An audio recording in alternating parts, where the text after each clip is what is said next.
ఒక వచనం నేను చదువుతాను, మరొక వచనం మీరు చదవాలని ప్రభువును మనం చూస్తున్నాం. కావున మీరు ప్రియమైన పిల్లలని దేవుని పోయి నడుచుకుని క్రీస్తు మిమ్మల్ని చదవండి. నేను వచ్చిన క్రీస్తు మిమ్మల్ని ప్రేమించి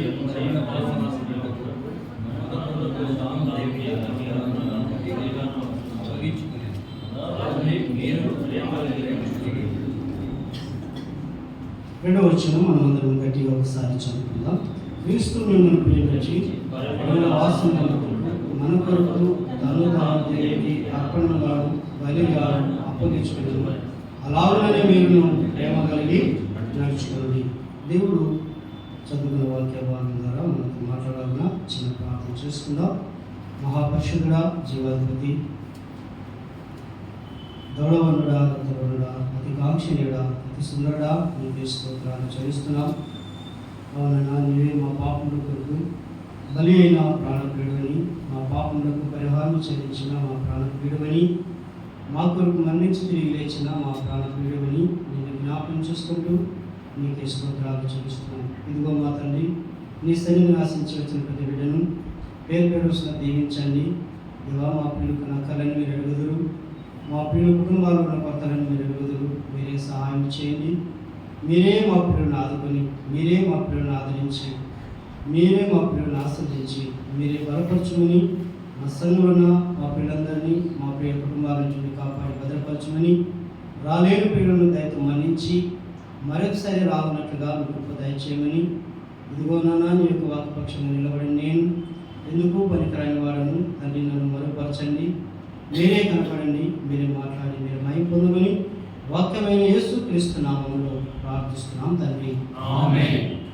ప్రియమైన తండ్రిలారా, మరి గత దినాల నుండి మనము సువాసన చెడు వాసన అనే అంశం పైన మాట్లాడుతున్నాం. మన మూల వాక్యము మనము దేవుని మందిరంలో దేవుడు మనల్ని ఎందుకు ఉంచాలనే అంశం పైన మనం నిలిచి మాట్లాడుతున్నాం. అయితే సమయ సందర్భాన్ని బట్టి మనము సువాసన ఉన్నామా చెడు వాసన ఉన్నామా అనే అంశం పైన నిలిచి మాట్లాడుతున్నాం, ధ్యానం చేస్తున్నాం. అయితే పిల్లగా ఈ ధ్యానాలు దాదాపుగా 3-4 రకాలుగా ఉన్నాయి. మొదటి రకం సహోదరుల మధ్య సువాసన, సహోదరుల మధ్య సువాసన. రెండవ భాగం కుటుంబాల మధ్య సువాసన. మూడవది సంఘాల మధ్యన సువాసన. నాలుగవది శ్రమలలో, కష్టాలలో, పరీక్షలలో, శోధనలు క్రీస్తు కొరకు సువాసనగా వెదజల్లుట. ఈ 4 భాగాలు ఉన్నాయి. మనము ప్రస్తుతానికి ఏ భాగంలో ఉన్నాం?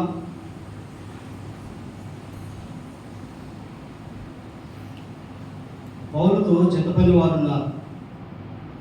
వారి గురించి పౌలుకు మాట అంటాడు, నా సహోదరుడును నా జతపని వారును. అంటే మనము ఏ భాగంలో ఉన్నామంటే సహోదరుల మధ్య సువాసన అనే భాగంలో మనం ఉన్నాం. పౌలుతో పాటు ఉన్న జతపని వారు పౌలుకి ఎలా ఉన్నారు? సువాసనగా ఉన్నారు. అలాగే వారు వెళ్ళిన చోట ఎలా ఉన్నారు? సువాసనగా ఉన్నారు. కాబట్టి గత దినాల్లో మనము ముగ్గురిని జ్ఞాపకం చేసుకున్నాం కదా. పౌలుతో పాటు జతపని వారి ఉంటున్న వారిలో ముగ్గురిని జ్ఞాపకం చేసుకున్నాం. ఎవరు?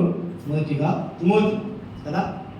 తిమోతి మిమ్మల్ని గురించి చింతించుచున్నారు అని తిమోతిని గురించి పౌలు తెలియజేశాడు. రెండవది హెంక్రేలో ఉన్న వివే సంఘ పరిచారకురాలు అని మనం చూశాం. మూడవది ఎపఫ్రా పౌలుతో పాటు జతపని వాడు ఉంటున్న అతనుడు. ఎలాగూ దేవుని సేవలో పౌలుకు జతపని వాడు ఉంటూ సువాసన వెదజల్లుతున్నారు. పౌలు ఫలిస్తీయులకు రాస్తూ తెలియజేసిన మాటలు మనం జ్ఞాపకం చేసుకున్నాం కదా. అయితే తిమోతి చింతలు ఎలాంటి చింతలు అని మనం జ్ఞాపకం చేసుకున్నాం. ఎలాంటి చింతలు? చెప్పాలమ్మా? తిమోతి యొక్క చింతలు ఎలాంటి చింతలు? ఎవరికైనా నష్టాన్ని కలిగించాయా?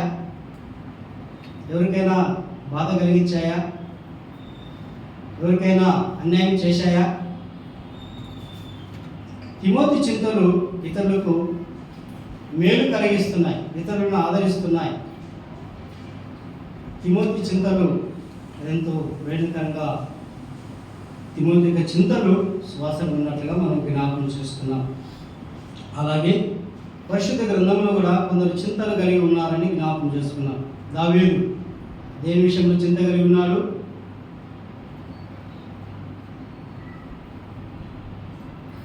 పోనీ ఎస్తేరు ఏ విషయంలో చింత కలిగి ఉంది?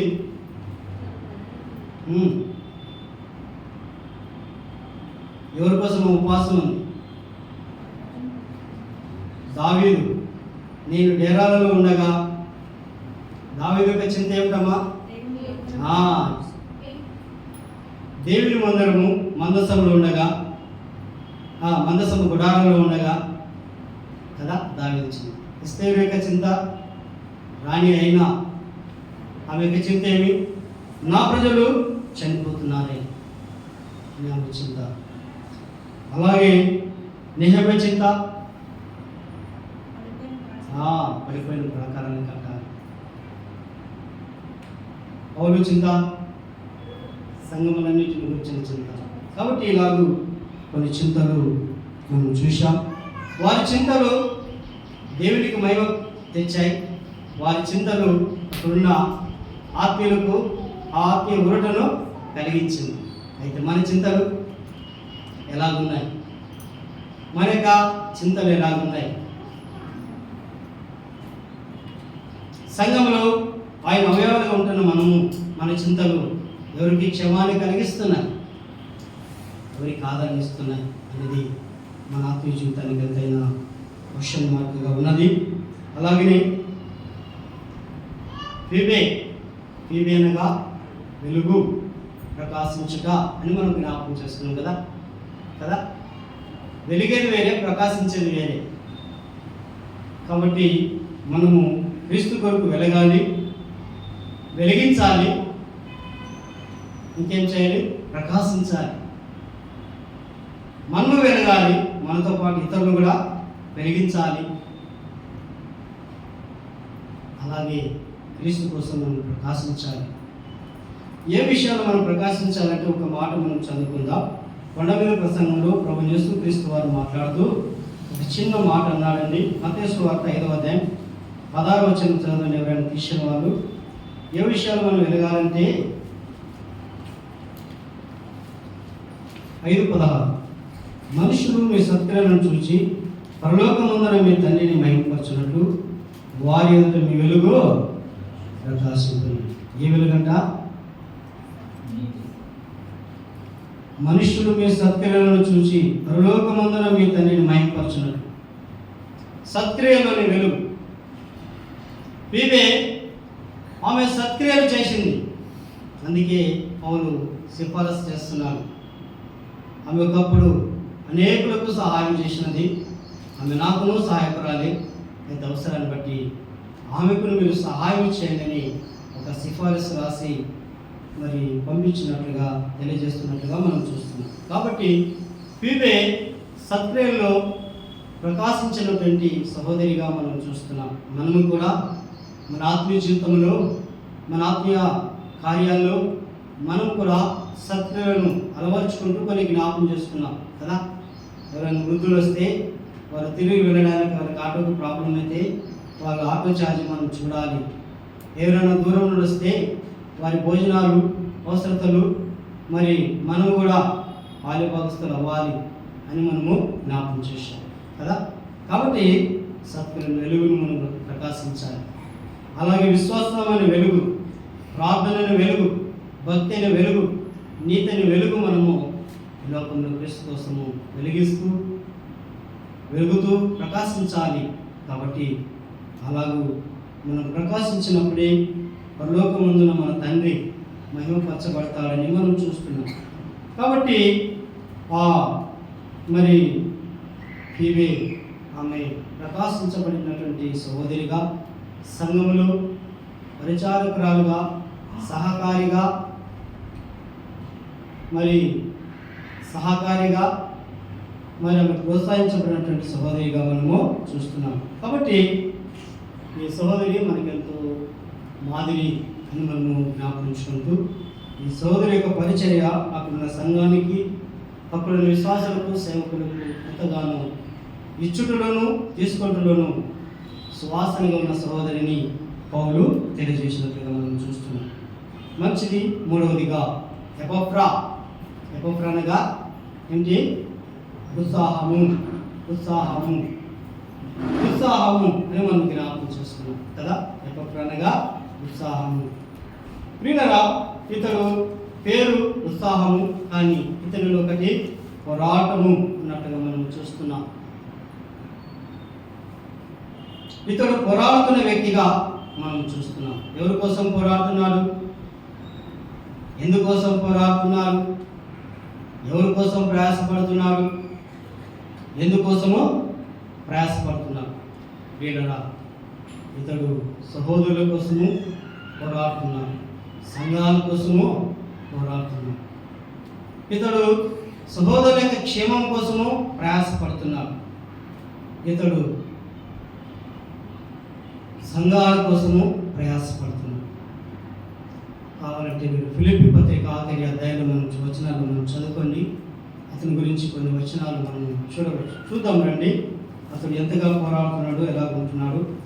పోయినసారి మనం ధ్యానం చేసుకున్న అంశమే మళ్ళా రెండో భాగంగా అక్కడ నిలిచి మనం కొన్ని వాటిని జ్ఞాపకం చేసుకోవాలని ఉద్దేశంతో జ్ఞాపకం చేస్తున్నాం. మీలో ఒకడును క్రీస్తు యేసు 4:12 మీలో ఒకడును క్రీస్తు యేసు దాసుని ఎపఫ్రా మీకు వందనములు చెప్పుచున్నారు. మీరు సంపూర్ణులను ప్రతి విషయంలో దేవుని చిత్తము గురించి సంపూర్ణ నిశ్చయత నిలకడగా ఉండాలని ఇతడు ఎల్లప్పుడూ మీ కొరకును తన ప్రార్థనలలో పోరాడుచున్నాడు. ఇతడు మీ కొరకును, లవొదికయ వారి కొరకును, హియరాపోలి వారి కొరకును బహు ప్రయాసపడుచున్నాడని ఇతని గురించి సాక్ష్యం ఇచ్చుచున్నాను. ప్రియమైన దేవులారా, ఇతడు పోరాడుతున్నాడు, ప్రయాసపడుతున్నాడు. సంఘాల కోసం పోరాడుతున్నాడు, ప్రయాసపడుతున్నాడు. కాబట్టి మన జీవితాల్లో మనం ఎవరితో పోరాడుతున్నాం, ఎవరి కోసం మనం ప్రయాసపడుతున్నాం. మనం పోరాడినది శరీరంతో కాదు, కానీ ఎవరితో అంట? ఆకాశ మండలం ముందున్న దురాత్మల సమూహంతో మనం చూస్తున్నాం. కాబట్టి మన పోరాటం వెనుసారి విన్నాం. పోరాటం గురించి యాకోబు పోరాటం మంచిది. అయితే మన జీవితాల్లో మనము దేవుని కోసము పోరాడదాం, సంఘం కోసము పోరాడదాం, ఆత్మల కోసము ప్రయాసపడదాం, సంఘక్షేమం కోసము ప్రయాసపడదాం. ప్రేమను దేవునులారా, విషయంగా మరి ఎపఫ్రా ఒక మంచి జత పనివాడుగా ఉన్నట్లుగా మనం చూస్తున్నాం. పౌలుకు జత పనివాడుగా ఉన్నాడు, కానీ పౌలుని ఈరోజు దుఃఖపెట్టిన వాడుగా లేదు. పౌలుని ఈరోజు తిరస్కరించిన వాడుగా లేదు. పౌలుని ఈరోజు మరి వ్యతిరించిన వాడుగా లేదు.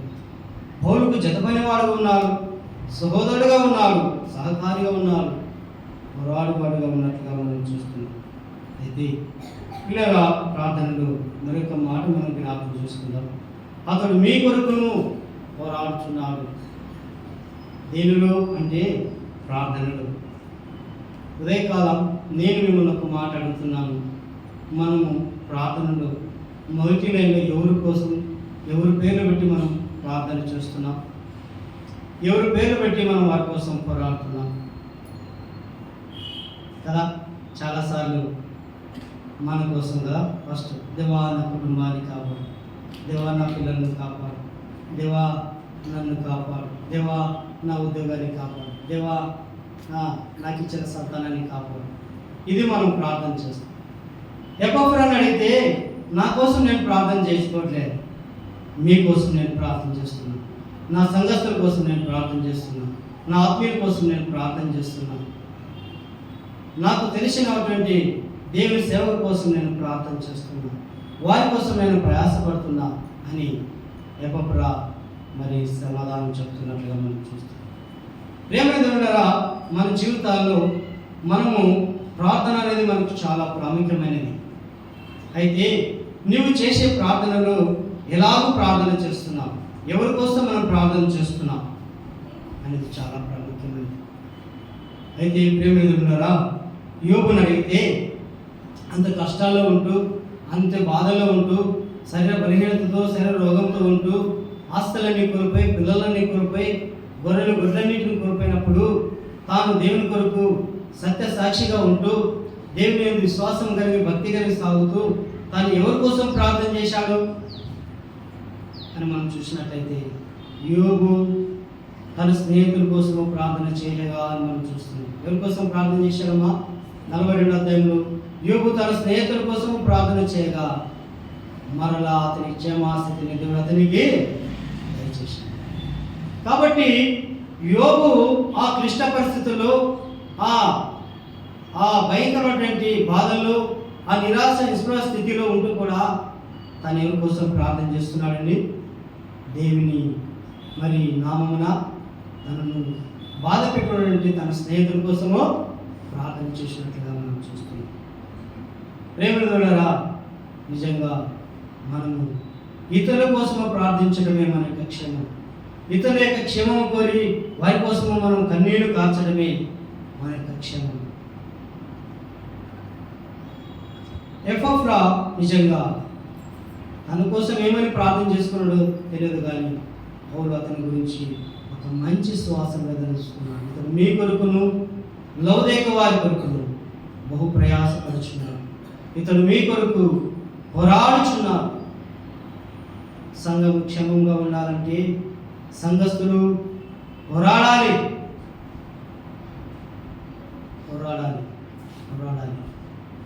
ప్రేమ దేవుడా, మరి మన జీవితాల్లో మనము పోరాడుతున్నామా, ప్రయాసపడుతున్నామా? అయితే ఒకటి నేను మిమ్మల్ని అడుగుతున్నాను, మనము భారతదేశం కోసము, దేశ ప్రజలందరి కోసం ప్రార్థన చేస్తున్నాం. మంచిదేనా? ప్రార్థన చేస్తున్నామా? చేస్తున్నారు. మంచిది, దేవునికి మహిమ. అయితే ప్రార్థనలో ఎవరి కోసం మనం ప్రార్థన చేస్తున్నాం? పిల్లరా, భూమి మీద ఉన్న ప్రతి మానవాళి కోసం మనం ప్రార్థన చేస్తున్నాం. అయితే కన్నులుండి మనము, చెవులున్న మనము దేవుని నమ్ముకోవడానికి ఎన్నో నెలలు, ఎన్నో సంవత్సరాలు పడతాయి. ప్రభు నమ్మకయ్యా అని చెప్తారు. అయితే పిల్లరా, చెవులు లేని వారు, మూగవారు, వాళ్ళకి ఎలాగ మనం స్వార్థ చెప్పాలి? వాళ్ళకి ఎలాగ మనం స్వార్థ చెప్పాలి? వాళ్ళకి ఏం చెప్తే దేవుని మాటలు వింటారు? ఎలాగో మనం వారికి స్వార్థ చెప్తే దేవుని నమ్ముకుంటారు? వారి విషయంలో మన యొక్క బాధ్యత. మూగాల విషయంలో కావచ్చు, చెవిటి వారి విషయంలో కావచ్చు, మళ్ళా గుడ్డి వారి విషయంలో కావచ్చు, గుడ్డి వారి విషయంలో కావచ్చు. ప్రత్యేకంగా ఈ చెవులు వినపడిన వారికి, నోరు మాట్లాడుకునే వారికి ఎలాగో మనం స్వార్థ చెప్పి మనం ప్రభు వైపు ఆకర్షించగలం, ప్రభుని నమ్ముకొని చెప్పగలం. కందెపుల్లో ప్రభాకరు ప్రభుని నమ్ముకుంటే అంటాడు. పిల్లల వారి విషయంలో మనం ఎంతో ప్రార్థన చేయాలి. ప్రభా, మాకైతే కళ్ళు ఇచ్చావు, నోరు ఇచ్చావు, చెవులు ఇచ్చావు, నీ మాటలు విన్నాం, నిన్ను నమ్ముకున్నాం, నేను విశ్వాసం ఉంచాను. అయితే భూమి మీద ఇదిగో శరీర అవయవాల్లో బలీనం కలిగినటువంటి వారు ఉన్నారు, చెవులు లేని వినబడిన వాళ్ళు ఉన్నారు, మాటలు రాని వాళ్ళు ఉన్నారు.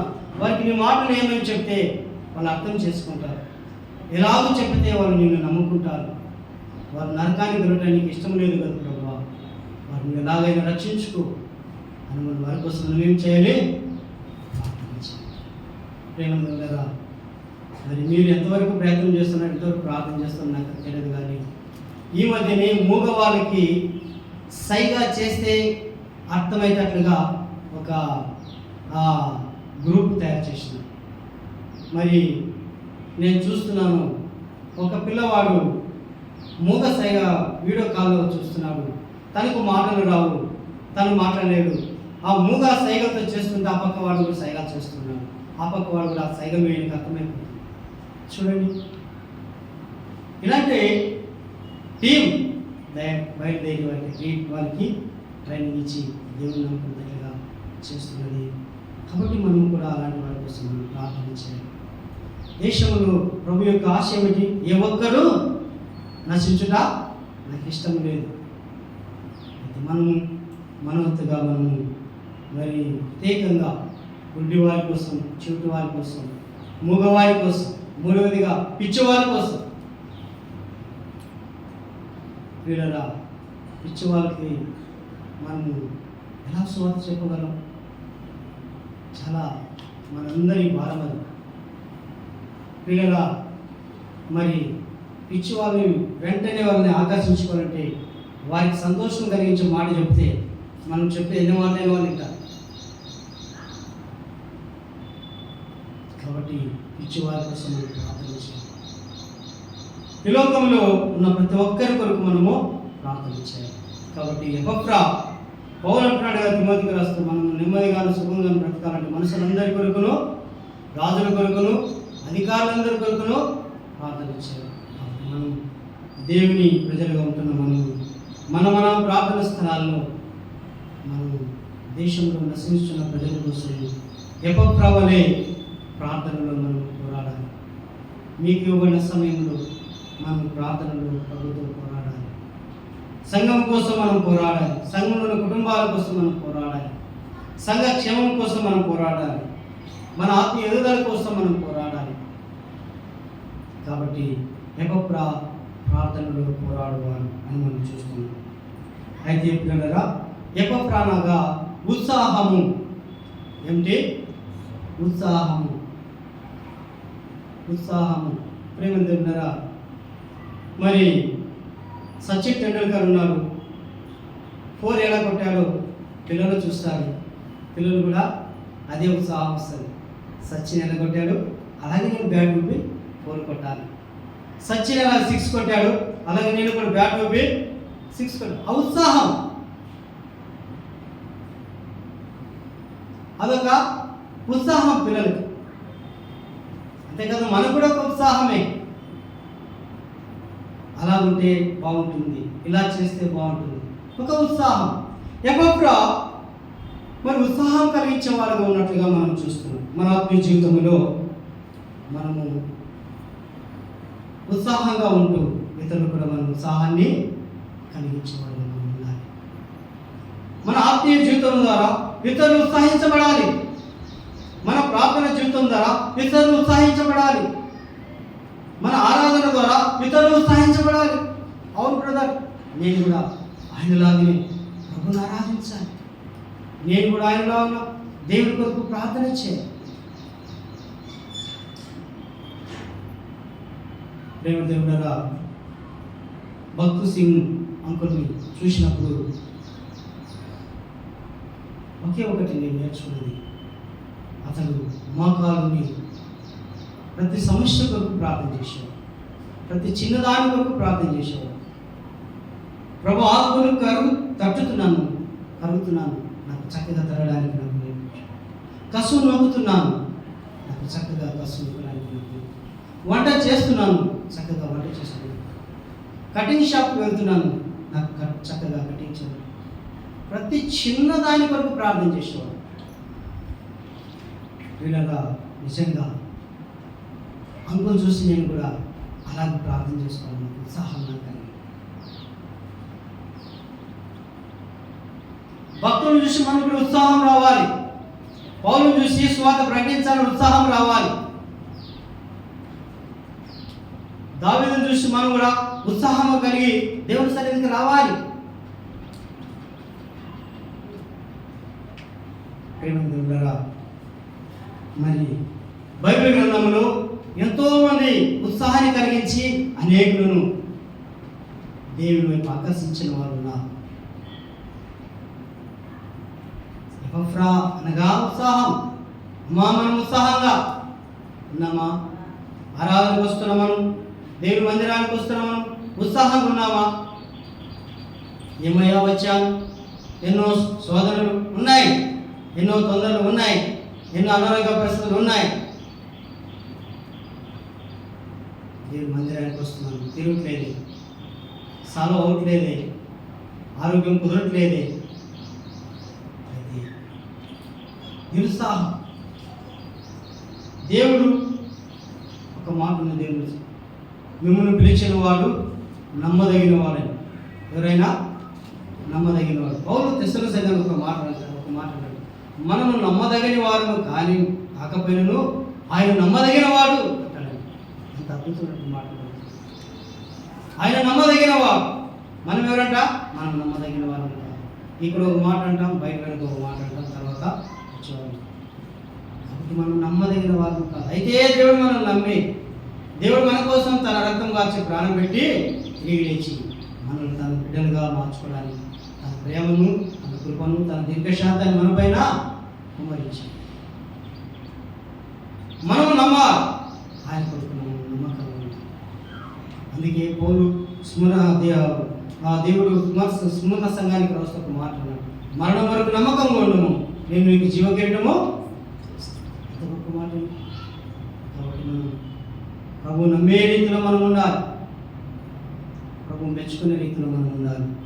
కాబట్టి దివప్రా ఉత్సాహం కలిగించే వాళ్ళుగా ఉన్నాడు. ప్రార్థనకి రాలేని వారిని మాట్లాడిస్తే అయ్యగారు చాలా చక్కగా మాట్లాడిస్తాడు, నేను ఆరాధనకి వెళ్ళాలి, ప్రార్థనకి వెళ్ళాలి అని ఉత్సాహం వస్తుంది. ప్రేమగా మనము మందిరానికి వచ్చినప్పుడు మీరేమనుకోద్దండి, వందనాలని ఇక్కడ నుండి అక్కడ దాకా ఎవరైనా చెప్పుకుంటూ వెళ్ళారా? మీరు వందనాలు చెప్తే నిజంగా మీరు నమ్మతారో లేదో, ఆమె ఉన్న కష్టాలు, ఆమె ఉన్న బాధలన్నీ పోయిస్తాయి. 4 మాటలు మీరు ఉత్సాహంతో ఆమెతో మాట్లాడితే ఆమెను దుఃఖమంతా పోయిస్తారు. వచ్చేవాళ్ళు రామని చెప్పొద్దు, ఆమె వస్తుంది.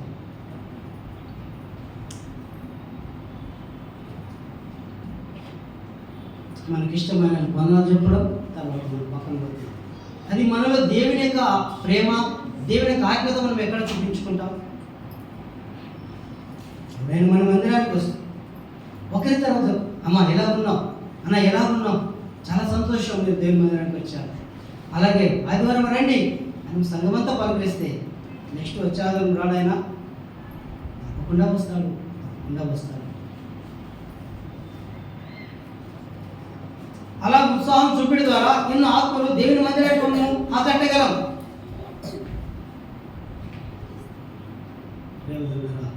ఎపఫ్రా ఉత్సాహం అని మనం చూస్తున్నాం, మంచిది. అయితే పూర్వ కుమారులు 84వ కీర్తన 10వ వచనంలో ఒక మాట అన్నారు. ఒక మాట మనకందరికీ తెలుసు, ఎవరు బైబిల్ చూడకుండా చెప్పాలి. 84వ కీర్తన 10వ వచనం, ఇక్కడే మన మందిరంలో కూడా ఆ వాక్యం ఉన్నది. నీ ఆవరణంలో ఒక్క దినం గడుపుట 1000 దినాల కంటే శ్రేష్టమన్నారు. ఈ కీర్తన రాసింది పూర్వ కుమార్. ఎందుకన్నారు? దేవుని మందిరంలో ఉత్సాహం ఉంది, దేవుని మందిరంలో సమాధానం ఉంది, దేవుని మందిరంలో నెమ్మది ఉంది, దేవుని సన్నిధిలో ఆదరణ ఉంది. అందుకే పూర్వ కుమారులు ఏమన్నారంటే, అట్లయితే చెప్తే బాగుండదు, 1 నెల 2 నెలలు అంటే బాగుండదు, 6 నెలలు అంటే బాగుండదు అని ఒకే మాట అన్నారు. నీ ఆవరణంలో లేదా నీ మందిరంలో ఒక్క దినము గడుపుట 1000 దినాల కంటే శ్రేష్టం. అమ్మా, ఈ మాటలు మనకు ఉత్సాహం ఉందా లేదా? ఈ మాటలు మనకు ఆదరణ ఉందా లేదా? ఈ మాటలు మనకు నెమ్మది ఉందా లేదా? కాబట్టి దేవుని సన్నిధికి నీవు వస్తే నీవు ఉత్సాహంగా ఉంటావు. దేవుని సన్నిధికి నువ్వు రాకపోతే నువ్వు ఉత్సాహంగా ఉండవు. మరొకరిని జ్ఞాపకం చేసుకుందామా? కీర్తనలు 23 లేదా 27 4 వచ్చిన, యెహోవా యొద్ద ఒక్క వరం అడిగి తిని దాన్ని నేను పొంద వెతుకుచున్నాను, యెహోవా ప్రసన్నతను చూచుటకును, యెహోవా ఆలయమును ధ్యానించుటకును. కదా దివారా కదా అక్కడ దేవుని మందిరంలో ఉత్సాహం ఉంది కాబట్టి దేవుని మందిరానికి రావాలని ఆశపడుతున్నాడు దావీదు మహారాజు. కీర్తనలు 23 వచ్చింది, చిరకాలం యెహోవా మందిరంలో నివాసం చేస్తాను. ఎందుకన్నాడండి? దేవుని సన్నిధిలో ఉత్సాహం, దేవుని సన్నిధిలో ఉత్సాహం ఉంది. దేవుని సన్నిధికి వస్తే నువ్వు ఉత్సాహాన్ని పొందుకుంటావు, దేవుని సన్నిధికి వస్తే నువ్వు ఆనందాన్ని పొందుకుంటావు. దేవుని సన్నిధికి వస్తే దేవుని యొక్క ఆనందంతో నింపబడినప్పుడు దేవుని ఉత్సాహంతో ఆరాధిస్తావు.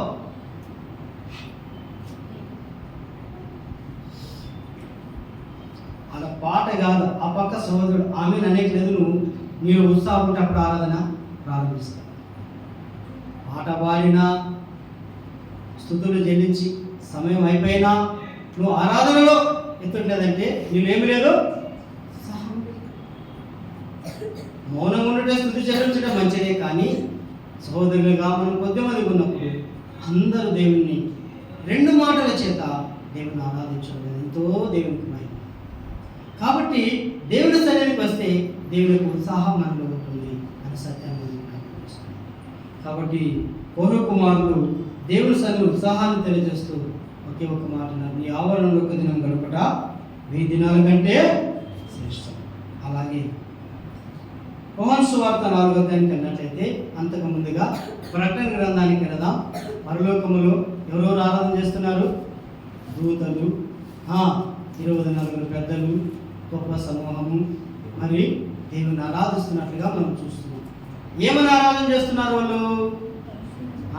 ఒకే ఒక మాట, పరిశుద్ధుడు పరిశుద్ధుడు పరిశుద్ధుడు. వీళ్ళరా వాళ్ళు ఆ మాట పదే పదే పలుకుతున్నారంటే, ఒకే మాటను కొన్ని ఏళ్ళ నుండి చెప్పి ఆరాధిస్తున్నారంటే ఆ మాటలో ఏముంది? ఆ పదములు ఏముంది? ఉత్సాహం ఉంది, ఆ పదములో బలం ఉంది. అందుకే వాళ్ళు ఏం చేస్తున్నారు? పరిశుద్ధుడు పరిశుద్ధుడు అని చెప్పి మానక రాత్రి మొగలు ప్రభుని ఆరాధిస్తారు. మనం 10 నిమిషాలు స్తుతులు చెల్లిస్తామో లేదో, అబ్బా అయిపోయింది ఆరాధన అంటాం కదా. మన ఆరాధన ప్రతిదినము ఉండాలి. ఆదివారం ఒకటి కాదు, ప్రతిదినం ఉదయకాలం నుండి సాయంత్రం ప్రభుని మనం ఆరాధించాలి. ప్రభు ఈ దినమంతో కాపాడినావు, ఈ దినమంతో నువ్వు నా పట్ల చేసిన మేలును జ్ఞాపకం చేసుకుంటూ దేవానికి స్తోత్రం అని చెప్పాలి. అదే సమయంలో నా కొరకు, నా పాప కొరకు బలైన దేవుని గొర్రెపిల్ల, నా కొరకు మరణించి తిరిగి లేచిన దేవాది దేవుడా నీకు స్తోత్రం అని చెప్పి మనం ప్రతిదినం కూడా దేవుని మన వ్యక్తిగతంగా కుటుంబంగా దేవుని ఆరాధించాలి. ఆదివారం సంఘంగా సమూహంగా చేరి ప్రభుని ఆరాధించాలి. కాబట్టి ఇలాగా లోకములో ఆరాధన మరి ఉందంటే అదెంతో ఉత్సాహంతో కూడిన ఆరాధన. అయితే మనము ఆరాధనకు వస్తున్నాం, మనము ఎంత ఉత్సాహం ఉండి ప్రభుని ఆరాధిస్తున్నాం.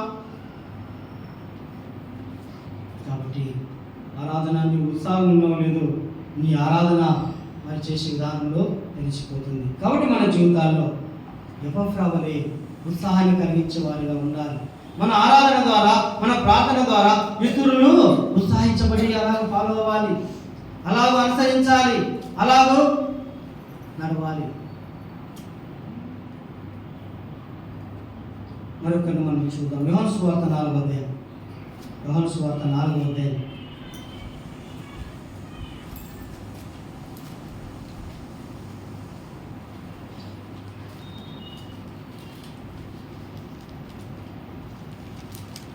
చివరి మాటలు మనం చదువుకుందాం. 4వ అధ్యాయం 40 వచనం నుండి మనం చదువుకుందాం, లేదంటే 41 నుండి మనం చదువుకుందాం.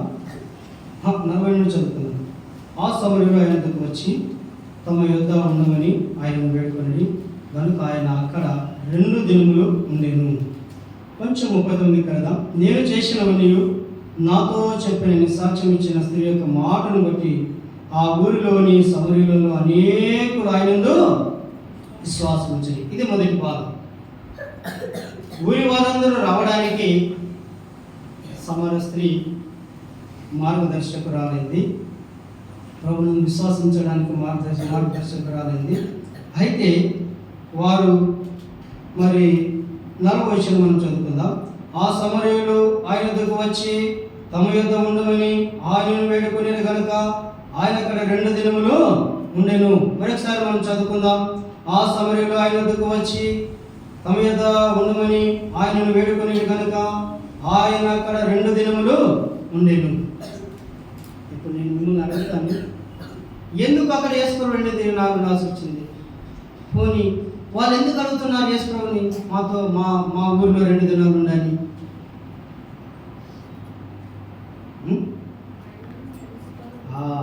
ఆయన వద్దకు వచ్చి వచ్చారు, ఆయన చెప్పే మాటలు విన్నారు, విశ్వాసం ఉంచగా వాళ్ళకు ఉత్సాహం వచ్చింది. ఏ ఉత్సాహము? అయ్యో, ఇంత మంచి మాట చెప్పే ఆయన ఇప్పుడే వెళ్ళిపోతాడే, ఇంత మంచి మాట చెప్పి మమ్మల్ని ఆదరించే ఆయన, ఇంత మంచి ప్రేమతో పలికే మాటలు పలకరించే ఆయన ఇప్పుడు వెళ్ళిపోతాడే అని వాళ్ళు ఉత్సాహం వచ్చి, అయ్యా ఇక్కడ ఇంకా 2 దినాలు మా దగ్గర. ఊరిలో ఉన్న వాళ్ళందరికీ ఉత్సాహం వచ్చింది. ఊరిలో ఉన్న వాళ్ళందరూ నమ్మకడానికి కార్యక్రమాలు సమరస్థిరంలో మంచిది. అయితే ఊరిలో ఉన్న వారికి ఉత్సాహం రావడానికి యేసు ప్రభు మాటలు విని వారికి ఏమొచ్చింది? ఉత్సాహం వచ్చింది. దేవుని మన జీవితాల్లో మనము ఎంతగా దేవుని మాటలు ఉత్సాహించబడుతున్నాం, దేవుని మాటలు వినడానికి ఎంతగా ఉత్సాహింపబడుతున్నాం. వారు అంటున్నారు, అయ్యా నువ్వు ఇప్పుడు వెళ్ళద్దు, ఇంకా 2 దినాలు మా ఊరిలో ఉంటే ఏం చేస్తాడు? కొండ మీద ప్రసంగం చేసినట్టుగా మాటలు తెలియజేశాడు. ఏమంటాడు? హృదయ శుద్ధి గల వారు ధన్యులు, దేవుని చూచెదరు. నీతి కొరకు ఆకలి దప్పులు గల వారు ధన్యులు, వారు తృప్తిపరచబడతారు. సమాధానపరచబడిన వారు ధన్యులు, వారు దేవుని కుమారులు అనబడరు. ఆత్మవిషయమే దీనులైన వారు ధన్యులు, వారు దీవించబడరు. ఈ మాటలు చెప్తుంటే వాళ్ళకి ఏమొస్తున్నాయి? కాబట్టి ప్రేమలున్నారా, మనం ఉంటే మన వారికి ఉత్సాహం ఉండదు. మనలో ఉన్నవారు మనలో బలంగా ఉంటే మనలో ఉన్న వారికి కూడా ఉత్సాహము వస్తుంది.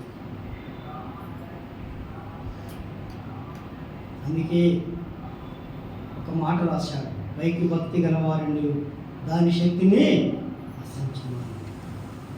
కాబట్టి ప్రేమలున్నారా, మనమందరము శరీరంలో ఉన్న మనమందరము ప్రతి ఒక్కరు బలహీనమైతే మనము ఇతరులకు ఉత్సాహాన్ని కలిగించే వారిగా మనం ఉండాలి, ఇతరులకు ఊరట కలిగించే వారిగా మనం ఉండాలి, దేవుని పట్ల ఆసక్తి కలిగించే వారిగా మనం ఉండాలి. మరొక మాట చెప్పాలంటే వారికి ప్రేరేపణ కలిగే రీతిగా మనము దేవుని కొరకు మనం ఉండాలి. మనం ఏది చేసినా, పరిచయం చేసినా, ప్రార్థన చేసినా, ఆరాధన చేసినా, మరి ఏమి చేసినా ఇతరులకు ఏం కలగాలి? ఊరట, ఉత్సాహం రావాలి. నేను కూడా అన్నలాగా చేయాలి, నేను కూడా సిస్టర్ లాగా చేయాలి, నేను కూడా సిస్టర్ అంటే ఆదివారం వెళ్ళాలి. అలాగే మనము కొన్ని ఇతరులకు ఉత్సాహం కలిగించే వారిగా ఉండాలి. కాబట్టి ఎపఫ్రా ద్వారా మరి ఉత్సాహించబడి అనేకులు మేలు పొందుతున్నట్లుగా మనం చూస్తున్నాం. ప్రేమేంద్రులారా, మన జీవితాల్లో మనము ఎపఫ్రా వలె పోరాడుతున్నామా? ఎపఫ్రా వలె ఉత్సాహాన్ని కలిగించే వారిగా ఉన్నామా? మరి ఫీబే వలె వెలుగుతూ ఉన్నామా? ప్రకాశిస్తున్నామా? ప్రేమేంద్రులారా, ఇప్పుడు ఆరాధనలో మనం చూశాము, ఆయన ధవళవర్ణుడు అతి కాంక్షణీయుడు అని చూసి మన ప్రభు ఎవరండి? ఆయన వెలుగు అన్నారు, కానీ మరి పరమగీతంలో చూస్తున్నాము, ఆయన 10,000 మందిలో గుర్తింపదగిన వాడు, అతి సుందరుడు, అతి కాంక్షణీయుడు. అయితే ఎంత వెలుగుతున్నాడు ఒక్కసారి మనం ఆలోచించాలి. కాబట్టి మనం కూడా క్రీస్తు కోసం వెలుగుదాం, ప్రకాశించుదాం, ఇతరులను వెలిగించుదాం. కాబట్టి ప్రేమనురా, అలాగే మనము ప్రభు కోసము మరి ఫీబే వలె మనం ఉందాం, తిమోతి వలె మనం ఉందాం. తిమోతి ఎలాంటి చింతలు కలిగి ఉన్నాడు? ఇతరులకు మేలు కలిగించే చింతలు, ఇతరులకు ఆదరణ కలిగించే చింతలు, ఇతరులకు ఆత్మీయ బలాన్ని కలిగించే చింతలు. కాబట్టి మనం కూడా అలాంటి ఆత్మీయ చింతలు కలిగి ఉందాం. అయితే ఇక్కడ మరి ఇది నా మరి 2వ భాగంగా ఈ సందేశాన్ని క్లుప్తంగా మనం జ్ఞాపకం చేసుకున్నాం. అయితే పిల్లరా, మరొక మాట మనం జ్ఞాపకం చేసుకున్నాం. గలతీ సంఘానికి వెళదాం. గలతీ సంఘంలో ఉన్న గలిబిలిని చూసి మనము ముగించుకుందాం. పిల్లరా, గలతీయుల సంఘంలో ఉన్న ఒక మంచి సువాసన గురించి మనం విందాం. సమయానికి మనం ముగించుకుందాం. 4వ అధ్యాయము, గలతీయులకు రాసిన పత్రిక 4వ అధ్యాయము 14వ వచనం మనం చదువుకుందాం. అప్పుడు నా శరీరంలో మీకు శోధనగా ఉండిన దానిని బట్టి నన్ను మీరు తృణీకరింపనలేదు, నేను ఎక్కనుకొనలేదు. కానీ దేవుని దూతవలను క్రీస్తు యేసువలను నన్ను అంగీకరించదిరి. మీరు చెప్పుకునే ధన్యత ఏమైనది?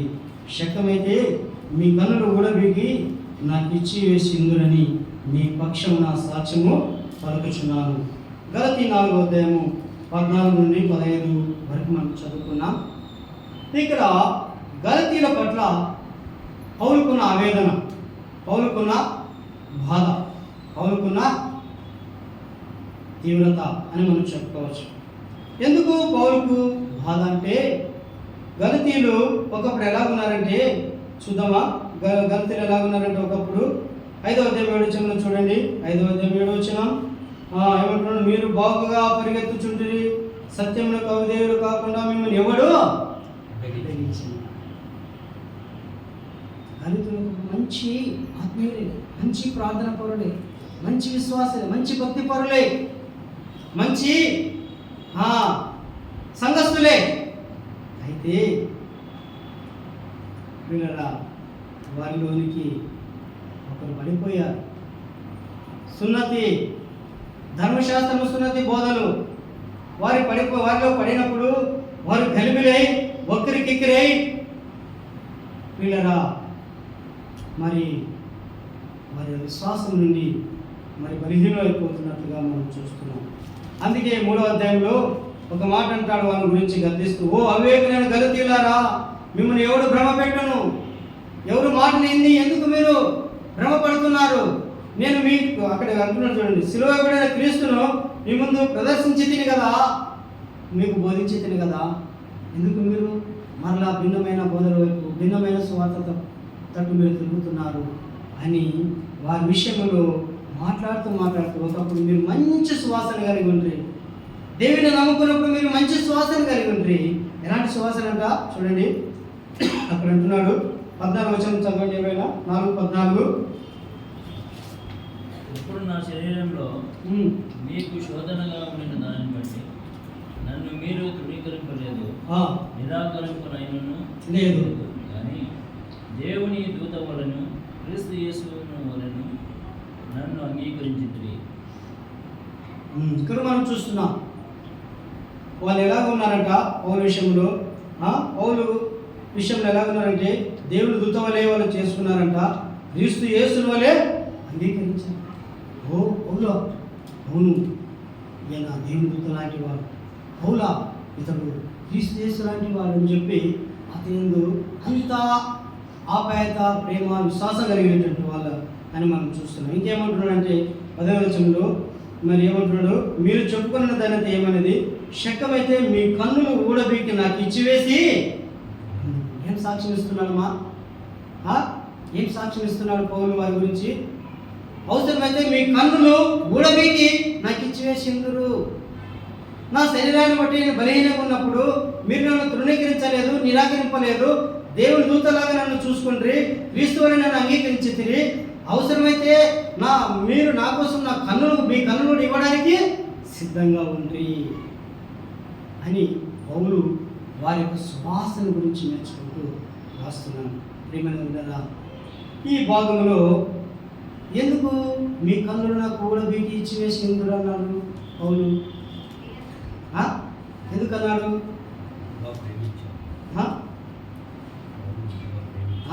అన్నట్టున్నాడు పౌలును బహుగా ప్రేమించాలని. 14వ వచనంలో ఒక మాట అన్నాడు తెలుసా, అప్పుడు నా శరీరంలో మీకు శోధనగా ఉండిన దానిని బట్టి నన్ను మీరు తృణీకరింపలేదు. ఎప్పుడు? ప్రభు దర్శనం చూసినప్పుడు నా కన్నులు సరిగా చూడలేకుంటే, నా కన్నులో నుండి నీరు కారుతుండే, నా కన్నులో నుండి ఏమంటారు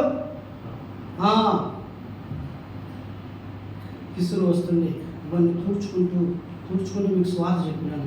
అలాంటి సమయంలో మీరు నన్ను దేవుని దూతలాగా చూసుకున్నారు, అలాంటి సమయంలో మీరు నన్ను క్రీస్తువులా చూసుకున్నారు.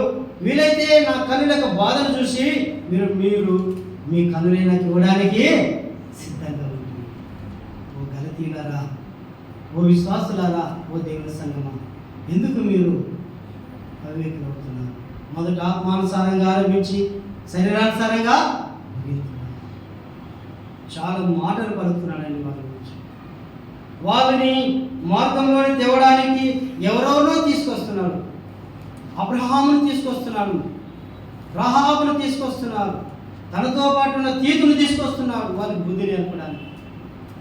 చూడండి, గలతీయులు ఒకప్పుడు సువాసన ఎందుకు చదువుతున్నటువంటి వారి, కానీ వారు సువార్తన భ్రమలో పడి మరి వేరొక బోధలో పడి వాళ్ళు ఏమైపోయారు, బలహీనమైపోతున్నప్పుడు వాళ్ళు పౌలు వారిని గర్దిస్తూ వారిని హెచ్చరిస్తున్నట్లుగా మనము చూస్తున్నాం. కాబట్టి ప్రేమలారా, అక్కడ వారి గురించి ఒక మాట అంటున్నాడు చూడండి.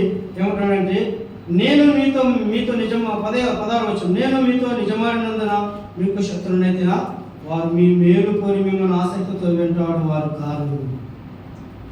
ఓ గలతీయులారా, గలతీయులను విశ్వాసులారా, మీ దగ్గరకు వచ్చి వాళ్ళు చెప్పిన బోధలు విని మీరు మారిపోతున్నారే, మీరు మారిపోతూ మీరు వారు మీ మేలు కోరుతున్నారు అనుకుంటున్నారా?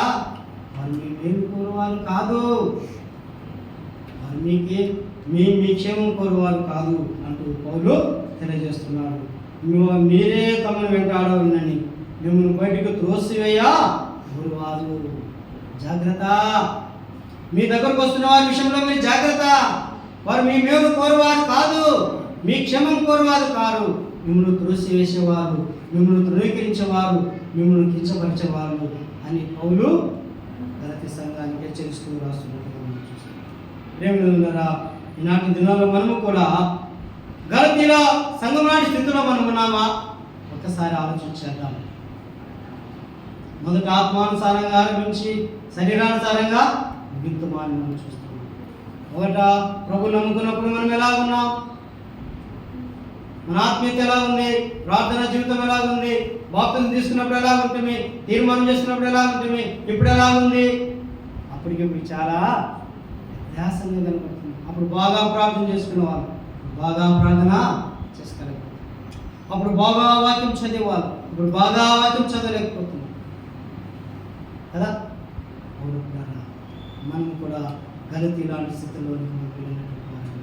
అయితే మన యొక్క జీవితంలో మనము అలాంటి వారి ఉండకుండా మనము ఎలా ఉండాలంటే, మనము భ్రమలో పడకుండా అని మనం చూస్తున్నాం. అక్కడ అంటున్నాడు పౌలు, వారు మీ మేలు కోరువారు కాదు, మీ మేలు కోరి మిమ్మల్ని ఆసక్తి వెంబడించేవారు కాదు అంటున్నాడు. కాబట్టి ఈనాటి దినాల్లో మనం కూడా రకరకాల బోధలు, రకరకాల సేవలు మనం చూసి భ్రమపడరాదు, మోసపోరాదు, మనము దారి తప్పిపోరాదు. కాబట్టి మన జీవితాల్లో మనం అటువంటి ఆత్మీయ జీవితాన్ని మనం కలిగి ప్రభువులో మనము ఎలా ఉండాలంటే, యోబు వలె మనం ఉండాలి, దావీదు వలె మనం ఉండాలి. ప్రభు కొరకు మనము నమ్మకమైన రాయబారులుగా సంఘంలో మనం ఉండాలి. కాబట్టి ఎటుబడితే అటు ఈడ్చుకొని కుట్టుకొని పోయే గాలిలాగా మనము ఉండకూడదు. ఆ సంఘం క్షేమాభివృద్ధి చెందాలి అని మనం చూస్తున్నాం. సంఘక్షేమం కోసం మనం ప్రయాసపడేవారుగా ఉండాలి, ఎపప్రవలే మనము ఉండాలని మనం చూస్తున్నాం. కాబట్టి ప్రేమలారా, అలాగే మనం ఉందాం. గలతీలో ఒకప్పుడు మంచి సువాసన వెదజల్లుతున్న వారే, కానీ తర్వాత దుర్వాసన కలిగినటువంటి వారిగా మనం చూస్తున్నాం. ఇంకా చాలా ఉన్నాయి. వారిలో ఉన్న చెడు వాసన శరీర కార్యాలు, వారిలో ఉన్న ఆత్మఫలం సువాసనతో కూడినవి అని కూడా మనం చెప్పుకోవచ్చు. కాబట్టి ఈ లోకంలో మనం ఉండగా మనం ప్రభు కొరకు ఎలాంటి వాసన కలిగి ప్రభు మందిరంలో మనం ఉందాం, ప్రభు కొరకు మనము నిలుద్దాం, ప్రభు కొరకు మనం సువాసన వెదజల్లుదాం. ఎలాంటి వాసన వెదజల్లుదాం? మంచి వాసన, చెడు వాసన. పూర్వక మాట అంటాడు, మరణించే వారికి మరణపు వాసన కాదు, జీవించే వారికి జీవపు వాసన. కాబట్టి మనం అలాగే మనం ప్రభు కొరకు జీవించే వారికి జీవపు వాసన కలుగుదాం. మన కొరకు ప్రాణం విడి తిరిగి లేచిన ప్రభు కోసం మనం కూడా జీవపు వాసనగా ప్రభు కొరకు మన ప్రభు రాత్రి వరకు మనం ఉందాం. అలా ఉండడానికి ప్రభు మనకు సాయం చేయాలి. దేవుడి కొద్ది మాటలు దీవించుకుందాం. ప్రార్థన చేసుకుందాం. ప్రార్థన